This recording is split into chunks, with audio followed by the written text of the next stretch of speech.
Hello everyone, আজকে আমি গেছিলাম পিচেস অ্যান্ড ক্রিম স্যালনে। এটা একটা ইউনিসেক্স স্যালন।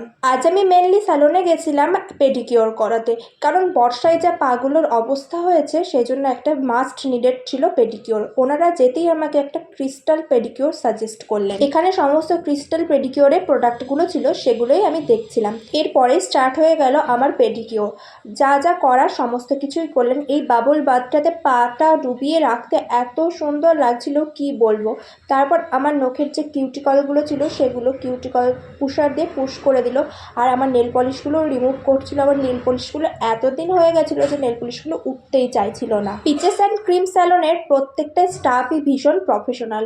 ওনারা ভীষণ সুন্দর করে সমস্ত কাজ করেন, আর এই কাজ আমার ভীষণ ভালো লাগে। এর আগে আমি হেয়ার স্পা করিয়েছি, ভীষণ সুন্দর করে হেয়ার স্পা করিয়েছে। আর আজকে যে দিদি আমার পেডিকিওর করছিল তিনি ভীষণ যত্ন দিয়ে আমার পেডিকিওরটা করেছেন। আর এই জেলির মতো ক্লিনজারটাতে পাগুলো রাব করতে এত রিল্যাক্সিং লাগছিল কি বলবো।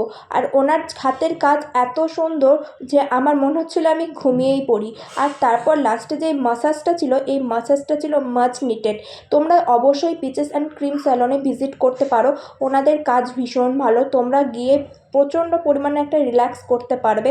আর তারপর আমার পায়ে এই প্যাকটা লাগিয়ে দেওয়ার পর একটা প্লাস্টিক মুড়িয়ে দিল, আর এই প্যাকটা আমি 5 থেকে 7 মিনিট রেখেছিলাম। তারপর উনি এসে আবার আমার পাটা ক্লিন করে দিলেন। এরপর সুন্দর করে আর একবার মাসাজ করে দিলেন। এই মাসাজটা করতে করতে যেন মনে হচ্ছিলো আমি ঘুমিয়েই পড়ি। তারপর আমি একটা পিঙ্ক কালারের নেল পলিশ চুজ করলাম, উনি পরিয়ে দিলেন। আজকের মতো এইটুকুই, বাই।